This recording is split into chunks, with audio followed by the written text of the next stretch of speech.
Hello viewers, আজকে আমি যে টিউটোরিয়ালটি আপনাদেরকে দেখাবো সেটা হচ্ছে জাভাস্ক্রিপ্ট লুপ এবং তার আগে যেটা আমি দেখেছিলাম জাভাস্ক্রিপ্ট অ্যাডের কিছু ফাংশন প্রিডিফাইন্ড ফাংশন কীভাবে ইউজ করতে হয় জাভাস্ক্রিপ্টে। সো আপনারা এই ভিডিওটি দেখে নেবেন, আমার জাভাস্ক্রিপ্ট টিউটোরিয়ালে আছে।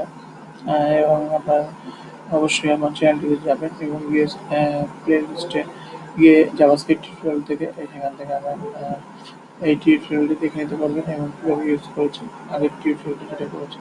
সো ফ্রেন্ডস, আজকে আমি যেটা দেখাবো যে জাভাস্ক্রিপ্ট লুপ কীভাবে ইউজ করতে হয়। এবং তার আগে চলুন আমি জাস্ট এটাকে ডিলিট করে দিই আমি জাস্ট। সো তারপর সেভ দিই, এবার জাস্ট একটু দেখে নিয়ে যাচ্ছে এখানে গিয়ে। ওকে, জাভাস্ক্রিপ্ট লুপ দেখাচ্ছে। এবং এরপরে আমার যে কাজটা হবে স্ক্রিপ্টের মধ্যে আমি কিছু লুপের সমান আপনাদেরকে আইডিয়া দেবো। সো লুপ কি, লুপ হলো মানে ধরুন আমি রিপিটেড টাইম একই জিনিসকে ইউজ করবো না, এবং সেক্ষেত্রে আমি লুপের মাধ্যমে কোনো একটা স্ট্রিং বা কোনো কিছু নাম্বারকে আমি প্রিন্ট করতে পারবো। সো চলুন আমি জাস্ট একটা এক্সাম্পল হিসেবে দেখাচ্ছি। লুপ লুপ আমি জাস্ট এখানে 20 নিলাম। আমি এটাকে যদি 5 টাইমস প্রিন্ট করতে চাই, এক্সাক্ট এক্সাক্ট 20, সো আমাকে কী করতে হবে, আমি ধরুন ফর আই কে আমি ডিফাইন করলাম। তারপরে আমি এখানে ফর লুপ ইউজ করবো। আই ইকুয়ালস টু 1 এবং আমাদের স্টার্টিং পয়েন্ট কোথা থেকে, এবং I less than equals to 5 plus plus. এরপরে আমার যে কাজটা হবে, সো আমি এটাকে প্রিন্ট করব ডকুমেন্ট ডট রাইট ফাংশনের মাধ্যমে। সো এখানে আমি যেটা করব, যদি আমি এখানে আই করে দিই, সো দেখতে পারবো যে 1 থেকে 5 অব্দি আমাকে দেখাবে। সো একবার চেক করে নিই, 1 2 3 4 5 শো করছে, এবং আমি এটা চাই না, আমি জাস্ট 20টাকে আমি বারবার 5বার দেখাতে চাই। সো এখানে আমি একটা এক্সপেন্ড করে দেবো।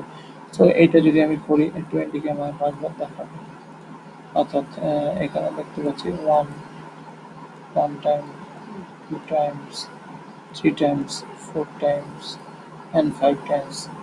সো আমি এটা জাস্ট একটা একদম সিম্পল এক্সাম্পল দিলাম ফর লুপে, এবং এটা দিয়ে আমি আপনাদেরকে একটু বোঝানোর চেষ্টা করলাম। এবার যদি আমি স্ট্রিংকে যদি করতে চাই, সাপোজ হ্যালো জাভাস্ক্রিপ্ট,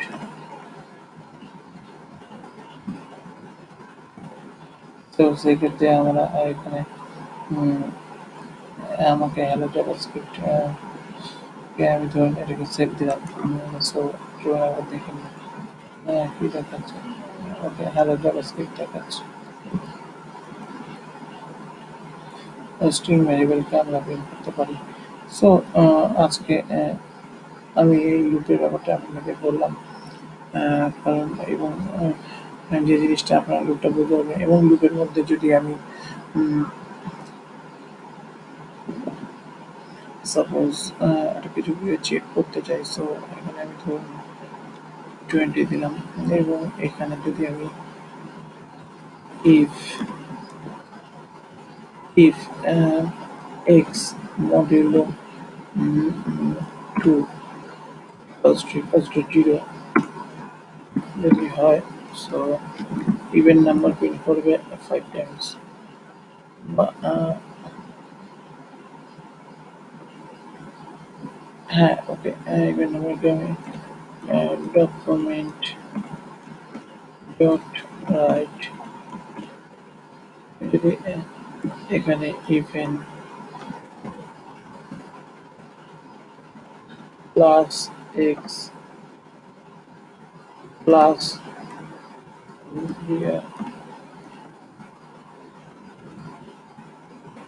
যদি সেট দিই, এরপরে এলস পার্টে দিয়ে দিই, এটাকে জাস্ট আমি কপি করে দিলাম, control C, control V. So এটা হচ্ছে অড। সো আমরা দেখতে পাবো এখানে 5 টাইমস 20 করে প্রিন্ট হচ্ছে। সো ইভেন ইভেন ইভেন, এবং এইটা যদি আমার 21 হয়, সো সো অড হিসেবে প্রিন্ট হবে 5 টাইমস 20 20। সো আমরা এখান থেকে আমরা বুঝতে পারছি ফর লুপ কীভাবে ইউজ করব, এবং তার মধ্যে আমরা কোনো কন্ডিশন ইউজ করতে পারি। সো আজকে ভিডিওটা আপনারা প্রথম থেকে শেষ পর্যন্ত দেখবেন, এবং তাতে আপনাদের ফর লুপের আইডিয়াটা ক্লিয়ার হবে, এবং আমি সিম্পলভাবে বোঝানোর চেষ্টা করি যতটা পেরেছি। সো যদি আপনাদের ভিডিওটি ভালো লেগে থাকে অবশ্যই আমার চ্যানেলটিকে সাবস্ক্রাইব করুন, এবং আপনারা যদি চান, যদি অ্যাডভান্স লেভেল জাভাস্ক্রিপ্ট জানেন, সো আমার প্লে লিস্টে চলে যান, এবং জাভাস্ক্রিপ্ট টিউটোরিয়াল আছে, এবং অ্যাডভান্স জাভাস্ক্রিপ্ট টিউটোরিয়াল প্লে লিস্টটা আপনাদের জন্য বানিয়ে দেবো, সেখানেও আপনারা দেখতে পারেন। এবং এছাড়াও আপনারা যদি অন্যান্য প্রোগ্রামিং ল্যাঙ্গুয়েজ সম্বন্ধে জানতে চান, সো আমার প্লে লিস্টে যাবেন, এবং প্লে লিস্টে গিয়ে বিভিন্ন রকম প্রোগ্রামিং উপর প্লে লিস্ট বানানো আছে, সো সেখান থেকে দেখতে পারবেন। সো আজকে এতটুকুই, ধন্যবাদ।